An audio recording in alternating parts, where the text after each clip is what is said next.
হাওড়া কন্যাশ্রী প্রকল্পে সর্বোত্তম জেলার স্বীকৃতি পায়।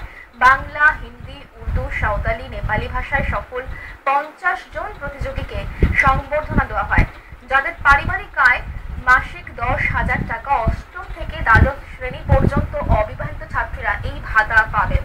এ পর্যন্ত প্রায় 16 লক্ষ ছাত্রীর নামে বার্ষিক 500 টাকা ভাতা এবং 94,592 জনকে এককালীন 25,000 টাকা অনুদান দেওয়া হয়েছে।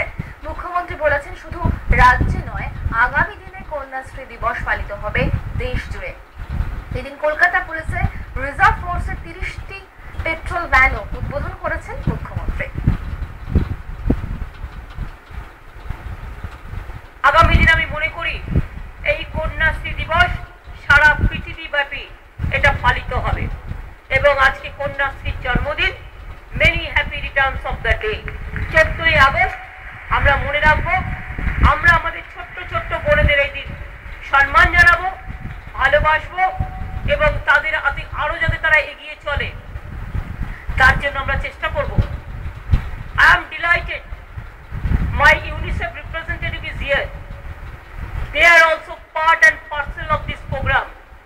They appreciated this program and he is physically present, Mr. Lewin. We are really delighted and overwhelmed. It's a superb decision of the